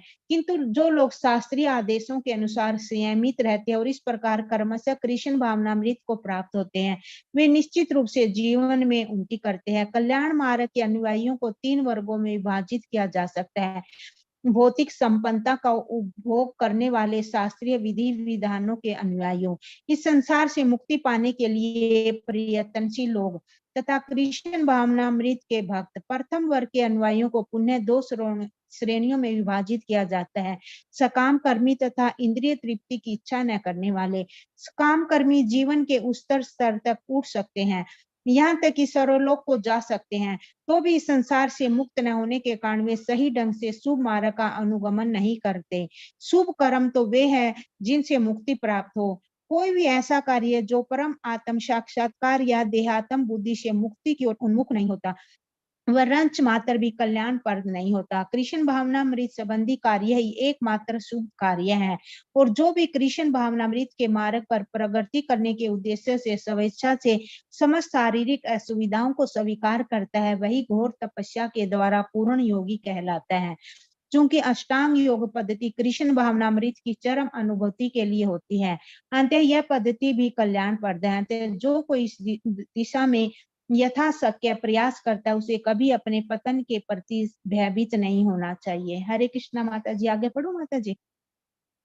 हरे कृष्ण। एक और पढ़ दीजिए जी माता जी। प्राप्य पुण्य कृताम लोकानुशाश्वती समासुरुचिनाम श्रीमताम घे योग भ्रष्टो अभिजायते। असफल योगी पवित्र आत्माओं के लोकों में अनेकानेक वर्षों तक भोग करने के बाद या तो सदाचारी पुरुषों के परिवार में या कि धनवानों के कुल में जन्म लेता है। तात्पर्य शिला प्रभुपाद के द्वारा। असफल योगियों की 2 श्रेणियां हैं। एक वे जो बहुत थोड़ी उन्नति के बाद भी भ्रष्ट होते हैं, दूसरे वे जो दीर्घ काल तक योगाभ्यास के बाद भ्रष्ट होते हैं। जो योगी अल्पकालिक अभ्यास के बाद भ्रष्ट होता है वह सर्वलोक को जाता है, जहाँ केवल पुण्य आत्माओं को प्रविष्ट होने दिया जाता है।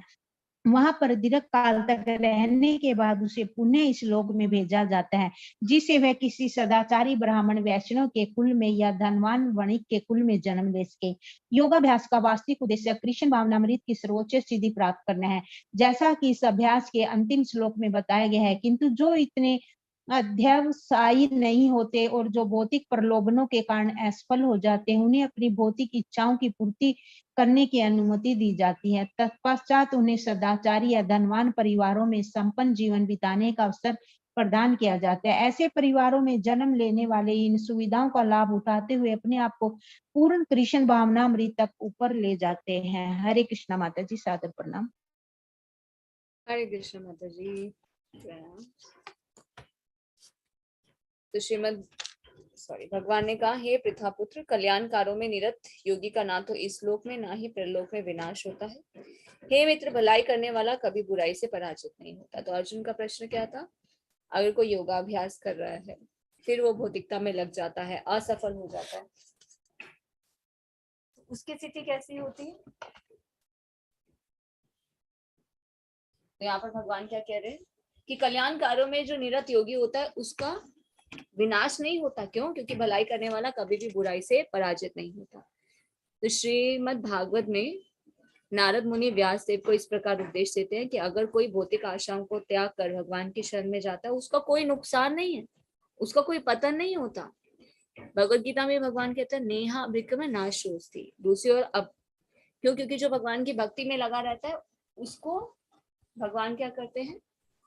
कृपा प्रदान करते हैं। भक्ति में किया गया थोड़ा सा भी कार्य जो होता है वो आगे हमें बढ़ाता है। किसमें? भगवान की ओर बढ़ाता है। जैसे कि हम बार बार कहते हैं ना, मान लीजिए हमने 10% भक्ति की और फिर हमने भक्ति करनी छोड़ दी, तो नेक्स्ट लाइफ में क्या होगा? हमें 11% से स्टार्ट करने का मौका मिलेगा। तो भक्ति क्या है? कभी भी वेस्ट नहीं जाती, नुकसान कुछ नहीं है, बेनिफिट ही है।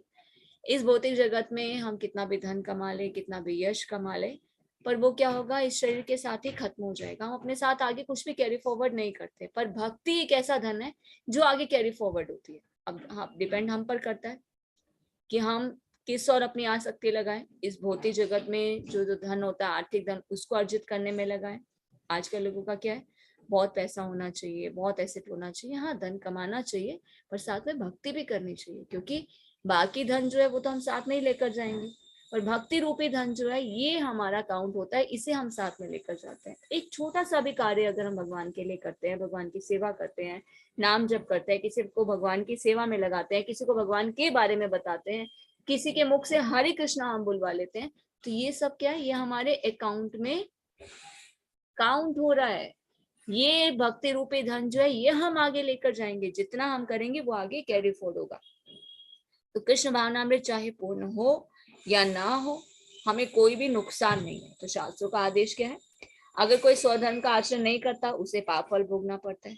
अगर कोई ठीक से आचरण करता है तो उसे पाप फल नहीं भोगना पड़ता। भागवत पुराण क्या बताते हैं कि असफल योगी को चिंता करने की आवश्यकता नहीं है। अगर वो कृष्ण भावनामृत से के पद से विपद भी हो जाए तो नेक्स्ट लाइफ में उसे फिर से आगे भक्ति करने का मौका मिलेगा, है ना। तो यहाँ पर बताया जा रहा है, इस श्लोक का तात्पर्य है मानवता के दो विभाग हैं, एक नियमित और अनियमित। नियमित का अर्थ क्या है? जो लोग शास्त्रों में वर्णित कर्तव्यों के सिद्धांतों का पालन करते हैं उन्हें कहते हैं नियमित। और जो शास्त्रों में बताए गए कर्तव्य के सिद्धांतों का पालन नहीं करते, सिर्फ क्या करते हैं? धन अर्जित करने में लगे रहते हैं, जन्म मृत्यु के ज्ञान के बिना इंद्रिय तृप्ति में लगे रहते हैं, वो क्या है? अनियमित है। तो वो पशु के समान है। अब देखिए, अगर हम भक्ति नहीं करेंगे तो हम किसके समान है? पशु के समान है। क्योंकि पशु हमेशा क्या करते हैं? आहार, निद्रा, भय और मैथुन, इन्हीं क्रियाओं में लगे रहते हैं। और मनुष्य भी अगर भक्ति नहीं करेगा तो वो भी इन्हीं क्रियाओं में लगा रहता है। तो फिर हमें और पशु में क्या डिफरेंस है? भगवान ने मनुष्य योनि में बुद्धि हमें प्रदान की है। बुद्धि के द्वारा हमें शास्त्रों को पढ़ना चाहिए। शास्त्रों के माध्यम से हमें ये जानना चाहिए कि हम कौन है, हमारा भगवान से क्या संबंध है, हमें कैसे कर्म करने चाहिए। अगर हम भक्ति करते हैं, शास्त्र के आदेशों के अनुसार से नियमित रूप से कर्म अपने करते हैं, तभी हम कृष्ण भावनामृत को प्राप्त होते हैं और निश्चित रूप से जीवन में उन्नति करते हैं। अगर हमारी कहीं भी कोई कमी रह जाती है, अगर हम पूर्ण भी नहीं कर पाते, तो उसे फिर से आगे करने का मौका मिलता है। तो थर्ड पैरा में बताया जा रहा है, कल्याण मार्ग के न्यायों को 3 वर्गों में विभाजित किया जा सकता है। कौन से हैं 3 वर्ग? कौन से होते हैं? 3 कैटेगरीज के लोग देखते हैं ना, अन्यायी होते हैं। एक जो होते हैं जो शास्त्र के विधि विधानों के अनुसार क्या कर रहे हैं, भौतिक संपन्नता का उपभोग कर रहे हैं, है ना। शास्त्रों में बताया जाता है कर्म कांड के नियम, उसको फॉलो करते हैं। दूसरे लोग होते हैं जो मुक्ति पाने के लिए प्रयत्नशील होते हैं, कर्मकांडी से थोड़ा सा ऊपर, उन्हें क्या चाहिए, मुक्ति चाहिए, वो मुक्ति के लिए प्रयास करते हैं। तीसरे उससे भी ऊपर होते हैं, वो कौन होते हैं, कृष्ण भावना भावित भक्त। उन्हें ना तो कर्म कांडों की ज्यादा परवाह होती, क्यों, क्योंकि जब हम भक्ति करें तो हम ये जान पाते हैं कि भक्ति क्या है, कर्म योग और ज्ञान से भी ऊपर है, कर्म कांड से भी और ज्ञान कांड से भी ऊपर है भक्ति कांड। तो भक्ति के द्वारा वो जन्म मृत्यु के चक्र से, बंधन से मुक्त हो जाते हैं। तो कृष्ण भावना भावित जो व्यक्ति होते हैं वो टॉप मोस्ट लेवल पे होते हैं। वो कर्म कांड और ज्ञान कांड को पार करके भक्ति के द्वारा भगवान के भक्त करके बनकर अपने जीवन के उद्देश्य को पूर्ण कर पाते हैं। तो कृष्ण भावनामृत संबंधी कार्य क्या, एकमात्र शुभ कार्य है। जो भी कृष्ण भावनामृत के मार्ग पर प्रगति करने के उद्देश्य से स्वेच्छा से समस्त शारीरिक असुविधाओं को स्वीकार करता है, घोर तपस्या के द्वारा भक्ति करता है, भक्ति जीवन में आने वाली भक्ति जीवन में आने वाली कितनी भी डिफिकल्टीज होते हैं उनको फेस करते हुए अविचलित भाव से भक्ति जीवन में लगा रहता है, वही भगवान की कृपा को प्राप्त करता है। तो हमें कभी भी ये नहीं सोचना चाहिए कि हमारा कुछ नुकसान होगा, भक्ति करने से हमारा बेनिफिट ही बेनिफिट है। देखिए हम अपने प्रयास से कितना कर सकते हैं, एक लिमिटेशन है ना, पर अगर हम भगवान को साथ में लें, अब जैसे अर्जुन और कृष्ण के बारे में बताया जाता ना, जब तक कृष्ण थे अर्जुन के साथ तो अर्जुन को कोई टेंशन नहीं था, उन पर कितने प्रहार किए गए पर फिर भी अर्जुन के रथ को, अर्जुन को कोई नुकसान नहीं पहुंचा, क्यों, क्योंकि कृष्ण उनके साथ थे। और बताया जाता ना महाभारत में, जैसे ही भगवान श्री कृष्ण अर्जुन को कहते हैं कि तुम रथ से उतरो, अर्जुन रथ से उतर जाते हैं। फिर जब भगवान रथ से उतरते हैं तो क्या होता है, रथ पूरा ही स्वाहा हो जाता है। तो कहने का अर्थ क्या है, अगर हम भगवान के संरक्षण में हैं तो हम सुरक्षित हैं, क्योंकि भगवान क्या करेंगे, हमारी रक्षा करेंगे। भगवत गीता में भगवान कहते हैं ना कि जो मेरे शरणागत होते हैं, जो उनकी आवश्यकताएं हैं मैं पूरी करता हूँ, जो उनके पास है उसकी मैं रक्षा करता हूँ। तो हम अपने प्रयास से एक लिमिटेशन तक अपनी सुरक्षा कर सकते हैं, कुछ कर्म कर सकते हैं, अगर पर भगवान को हम साथ में लेंगे तो कुछ भी करना इम्पॉसिबल नहीं है। जैसे कि हमारे आचार्य कहते हैं,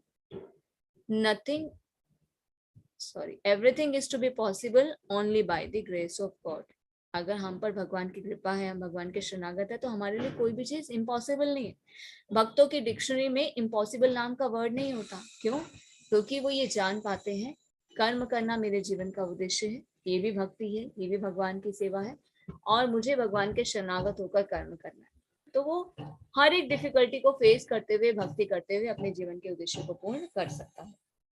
फिर बताया जा रहा है, असफल योगी पवित्र आत्माओं के लोकों में अनेकों अनेक वर्षों तक भोग करने के बाद या तो सदाचारी पुरुषों के परिवार में या धनवानों के कुल में जन्म लेता है। अगर कोई योग प्रणाली कर रहा है, योगाभ्यास कर रहा है और असफल हो गया, अपने जीवन के उद्देश्य को प्राप्त नहीं कर पाया, तो क्या होगा, कुछ लोगों में जाएगा, उस फल का भोग करेगा, सदाचारी पुरुषों के परिवार में जन्म होगा या धनवानों के कुल में जन्म होगा, और फिर से वो भक्ति करके भगवत धाम वापस पहुंच जाएगा। तो असफल योगियों की दो श्रेणियां, एक वो जो बहुत थोड़ी सी उन्नति के बाद भ्रष्ट हो जाते हैं, एक वो जो दीर्घ काल तक, थोड़ी सी हमने भक्ति की फिर हमारा डाउनफॉल हो गया, फिर से हमें भक्ति करने का मौका मिलता है जहां से हमने छोड़ी थी वहीं से। और कई बार क्या होता है, बहुत भक्ति की, जैसे हम देखते हैं ना स्टोरी श्रीमद् भागवत में आती है, भरत महाराज की स्टोरी। भरत महाराज कौन थे, ऋषभदेव के 100 पुत्रों में से एक था, जिनके नाम पर इस पूरे भारत का नाम भारतवर्ष पड़ा, है ना। तो उन भरत महाराज ने, वो भरत महाराज दशरथ के पुत्र नहीं है, ऋषभदेव के पुत्र हैं। तो उन्होंने क्या किया, तपस्या के द्वारा भगवान को प्रसन्न करने का प्रयास किया, अपना राजपाट छोड़ दिया, जंगल में चले गए, तप करने लगे। पर वहां पर उनकी आसक्ति किसमें हो गई, हिरण में हो गई। अब भगवान को प्राप्त करने के लिए सब कुछ छोड़कर आते हैं, इतनी ऑस्टेरिटी करते हैं, पर एक हिरण में आसक्ति हो जाती है। तो इतने समय की हुई भक्ति क्या हो गई, नष्ट नहीं हुई। हिरण में आसक्ति हुई तो नेक्स्ट लाइफ किसकी मिली, हिरण की मिली, पर वो सुकृति बनी रही भगवान की कृपा से। तो हिरण के रूप में वो श्रृंगी ऋषि के आश्रम में थे, वहां पर भगवान के बारे में सुनते थे, और फिर से उस हिरण के शरीर को प्राप्त करके वो जो कर्म के फल थे वो भोगने के बाद फिर से उन्हें कौन सा जन्म मिला, ब्राह्मणों के परिवार में, साधु पुरुषों के परिवार में जन्म मिला, जड़ भरत के रूप में। तो जो भक्ति उनकी अधूरी रह गई थी उसे उन्हें पूरा करने का मौका मिला। चाहे हम शॉर्ट टर्म के लिए करें तो भी पूरा करने का मौका मिलेगा। लॉन्ग टर्म के लिए कर रहे हैं तब भी कुछ रह गई, 90% की 10% रह गई, तो आगे कैरी फॉरवर्ड करने का मौका मिलेगा। पर हमें ये नहीं सोचना कि हमें सेकंड चांस मिलेगा, हो सकता है 1 लाइफ के बाद मिले, हो सकता है 10 लाइफ के बाद मिले। तो हमें यही प्रयास करना चाहिए कि हम स्पिरिचुअल लाइफ को सीरियसली लें। Spiritual life is a serious business. हमें अपने जीवन के उद्देश्य को कैसे देखना चाहिए, हमें किस प्रकार कर्म करने चाहिए। अब कुछ लोग कहते हैं कि हाँ हम भगवत गीता पढ़ तो रहे हैं, पर इसे जीवन में उतारना कैसे। कहते हैं कि भगवत गीता के द्वारा ही हम जीवन को चलाना सीखते हैं, तो इसे हम कैसे अपने जीवन में उतारें। हम अपने कर्म अच्छे से करें, कि कर्म करना भी भगवान ने हमें इस कर्म बंधन में डाला है।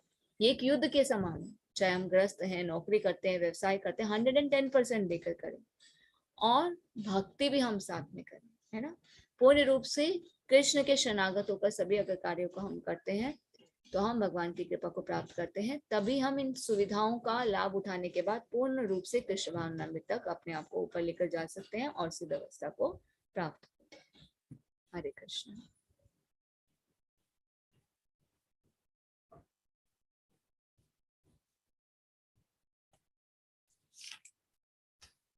दो श्लोक और पढ़ते हैं, उसके बाद हम क्लास को एंड करेंगे।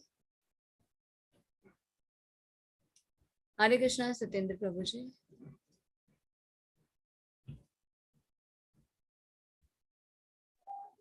हरे कृष्णा माता जी। हरे कृष्ण प्रभु जी। 42। हाँ जी प्रभु जी, 42 और 43 दो भाई। अच्छा मत अथवा योगी नाम एवं कुले भवती श्रीमातम एतत ही दुर्लभ परम लोके जन्म यत दृश्यम। अथवा यदि दीर्घ काल तक योग करने के बाद असफल रहे तो, अथवा वह ऐसे योगियों के कुल में जन्म लेता है जो अति बुद्धिमान है, निश्चय ही इस संसार में ऐसा जन्म दुर्लभ है। तात्पर्य श्री प्रभुपाद जी द्वारा श्री प्रभुपाद जी की जय।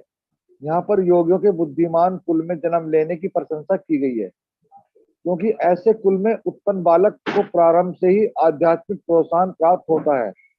विशेषतः आचार्यों या गोस्वामियों के कुल में ऐसी परिस्थिति है।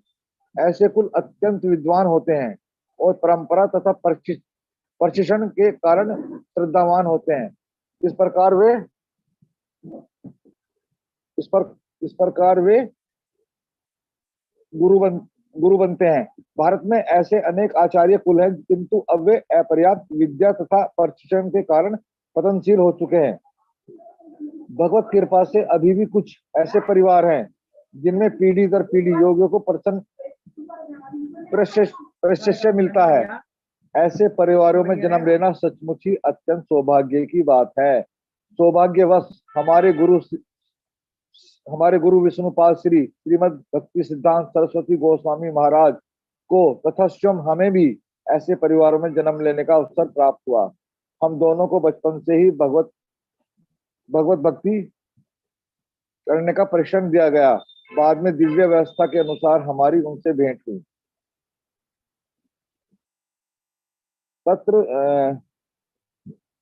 तत्र तम बुद्धि संयोगम लभते और सुदेहिकम यतते च तत् भूय भुआ संसिद्धो कुरुनंदन।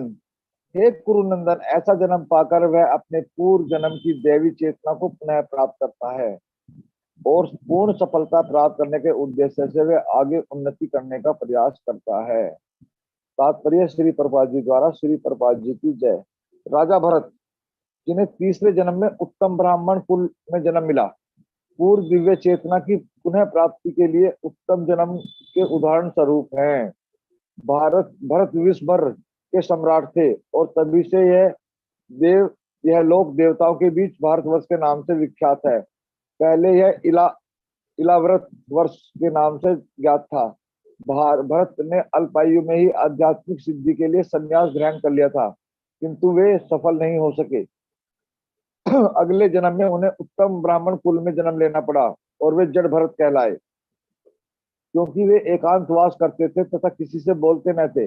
बाद में राजा रहुगण ने इन्हें महानतम योगी के रूप में पाया। उनके जीवन से यह पता चलता है कि दिव्य प्रयास अथवा योगाभ्यास कभी व्यर्थ नहीं जाता। भगवत कृपा से योगी को भगवत कृष्ण भावनामृत में पूर्ण सिद्धि प्राप्त करने के बराबर बारंबार सुयोग्य प्राप्त होते रहते हैं। हरे कृष्णा माता जी। हरे कृष्ण प्रभु जी, थैंक यू सो मच प्रभु जी। तो देख काल तक योग करने के बाद अगर असफल रहे तो वैसे योगियों के कुल में जन्म लेता है जो अति बुद्धिमान है। निश्चय संसार में ऐसा जन्म दुर्लभ है। हम इस भौतिक जगत में देखते हैं ना, कई बार जो जन्म है वो ऐसे घर में होता है, बड़े ही संपन्न धनवान परिवार में।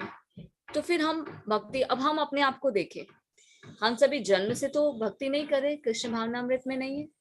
हर कोई नहीं है, कोई कोई हो सकता है कोई शुरू से ही भक्ति कर रहा, पर मैं अगर अपने आप को देखूं, मैं तो बहुत लेट आई थिंक 24-25 की एज में पूर्ण रूप से कृष्ण भावनामृत हुए, 24-25 की एज में।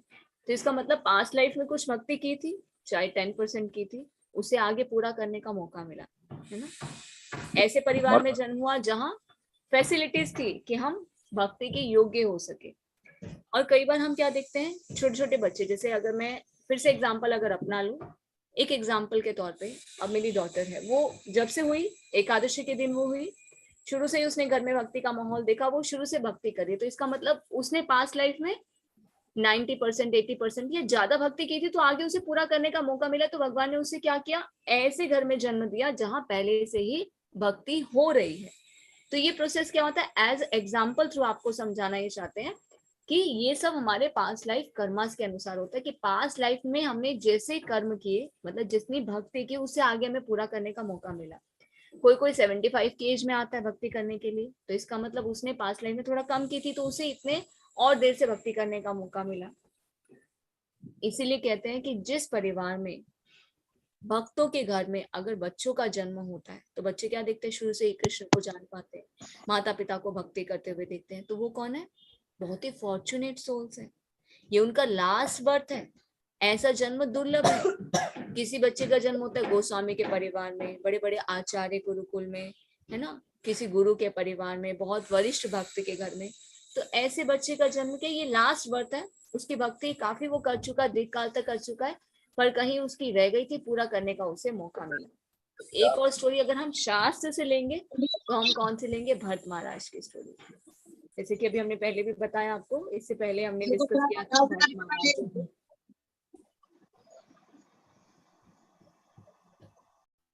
भरत महाराज कौन थे, पृथ्वी के सम्राट थे, विश्व भर के। भारत, ये भारतवर्ष, हमारे देश का नाम भारत है ना, ये भारत खाली इंडिया नहीं था, ये पूरे विश्व को भारतवर्ष कहा जाता था। इलाव्रत वर्ष के नाम से पड़ा था, यही भरत महाराज के नाम पर ही इस देश का नाम, इस क्या नाम पड़ा, भारतवर्ष। पूरा विश्व भर को पहले भारतवर्ष कहा जाता था। तो भरत महाराज ने अल्पायु में आध्यात्मिक सिद्धि के लिए संन्यास ग्रहण किया, इतने बड़े राजा होने के बावजूद भी, पर हिरण से आसक्ति हो गई, तो थोड़ी भक्ति जो थी वो अधूरी रह गई। फिर से हिरण का जन्म मिला, आसक्ति जो थी उसे पूरा करने का मौका मिला, और उसके बाद फिर से उनका जो थर्ड जो जन्म हुआ वो किसमें हुआ, जड़ भरत के रूप में हुआ, जिसमें वो किसी से ना ज्यादा बोलते थे, से भगवान के बारे में सुनते थे, क्योंकि ब्राह्मण कुल में जन्म हुआ था। और वो सुकृति बनी रही, क्योंकि ये जो चेतना है ना, ये पूर्व जन्म की दिव्य चेतना वो पुनः प्राप्त करते हैं। कौन सी, ये भक्ति रूपी, ये धन ऐसा धन है कि जो हमारा अधूरा रह जाता है, वो स्पार्क जो है ना भगवान फिर से देते हैं, कि यहाँ से उसे वो पूरा करना है। वो ऐसी भगवान व्यवस्था करते हैं, ऐसे परिवार में वो जन्म देते हैं, ताकि हम उस भक्ति को आगे कर पाए। तो हम बहुत ही फॉर्चुनेट हैं कि आज हम कृष्ण के बारे में जान पा रहे। तो हमें क्या करना है, अपने जीवन को व्यर्थ नहीं गंवाना, इस भक्ति रूपी धन को हमें कलेक्ट करना। पर इसका अर्थ ये भी नहीं है कि हम अपने कर्म ना करें, गृहस्थ जीवन को त्याग दे, बिजनेस ना करें, नौकरी ना करें। अर्जुन को भगवान ने ये नहीं बोला कि अर्जुन युद्ध मत करो, अर्जुन को भगवान ने क्या बोला, युद्ध करो पर मेरे शरणागत होके करो। तो हम भी जो इस भौतिक जगत में कर्म कर रहे हैं, गृहस्थ जीवन का पालन कर रहे हैं, या बिजनेस कर रहे हैं, या नौकरी कर रहे हैं, या कोई स्टूडेंट है, या कोई टीचर है, किसी भी पेशे में है, उसे करें, बहुत अच्छे से करें, क्योंकि ये युद्ध के समान है। ये भी भगवान की सेवा है कि भगवान ने हमें कर्म बंधन में बांधा है, पर हमें अपने जीवन में कृष्ण को जोड़ना है। हमें श्रवण करना है। जितना ज्यादा हम शास्त्रों को पढ़ेंगे, शास्त्र चक्षुषा, उतना हम भगवान को जान पाएंगे, सभी वस्तुओं को सही सही रूप में देख पाएंगे, ये जान पाएंगे कि हम कौन है, भगवान कौन है, आत्म साक्षात करके पूर्ण ज्ञान प्राप्त करके सही मार्ग में हम आगे बढ़ पाएंगे। तो भगवान की कृपा के द्वारा भगवान ने हमें ये एसोसिएशन दिया, साधु का संग दिया, डिवोटीज एसोसिएशन दिया कि आज हम सभी मिलकर भगवत गीता को यहाँ पर श्रवण कर पा रहे हैं। तो ये क्या है, परम सत्य है। भगवान की वाणी क्या है, परम सत्य है। इसमें हमें संशय नहीं होना चाहिए। अगर संशय है तो बार बार पढ़े, भगवत गीता को बार बार पढ़े, बार बार सुने, और हमें क्या करना है, इस पर मनन करना है। अब भगवत गीता हम पढ़ेंगे ना, तो लास्ट में भगवान क्या बताते हैं, हे अर्जुन, मैंने तो तुम्हें सब कुछ बता दिया, अब अप टू यू, अब जो तुम चाहे सो करो। चाहे जो मैं कह रहा हूं उसको मानोगे तो तुम सफल हो जाओगे, नहीं मानोगे तो फिर बार बार निम्न प्रकार की योनियों में गिरते रहोगे। तो ये हम पर डिपेंड करता है कि जो भगवान हमें बता रहे हैं हम उसे जीवन में उतारना चाहते हैं या नहीं। अगर हम जीवन में उतारेंगे, भगवान की वाणी को मानेंगे, तो भगवान की कृपा से हम अपने इटर्नल होम, जहां पर सभी आत्माओं को वापस पहुंचना है, जो सभी आत्माओं के जीवन का डेस्टिनेशन है, go back to Krishna, go back to Godhead, भक्ति करते हुए हम भगवत धाम पहुंच जाएंगे। अगर हम इस जीवन में सफल नहीं हो पाए तो फिर से भगवान हमें मौका देंगे, या तो हम किसी अच्छे घर में या किसी भक्त के घर में हमारा जन्म होगा, हम भक्ति को पूरा कर पाएंगे। इसलिए give only this life to Krishna. पता नहीं कितने जन्म हम अपने ऐसे ही व्यर्थ गवा कर आ चुके हैं नाना प्रकार की योनियों में। अमनुष्य जीवन में हमें बुद्धि मिली है, ये ज्ञान प्राप्त हुआ है, भक्तों का संग मिला है, भगवान की कृपा मिली है कि आज हम भगवान को जान पा रहे हैं। हम ये जान पा रहे हैं कि भक्ति के द्वारा हम अपने जीवन के उद्देश्य को पूर्ण कर सकते हैं। तो हमें क्या करना चाहिए, सीरियसली स्पिरिचुअल लाइफ को सीरियस समझना चाहिए, और कर्म अपने अच्छे से करते हुए साथ में हमें भक्ति भी करनी चाहिए। Hare Krishna. So always remember Krishna. Never forget Krishna. Chant Hare Krishna and be happy. Hare Krishna, Krishna Krishna, Hare Hare, Hare Rama, Rama Rama, Hare Hare. Hare Krishna everyone. धन्यवाद प्रणाम आप सभी को। श्रील प्रभुपाद की जय। आप सभी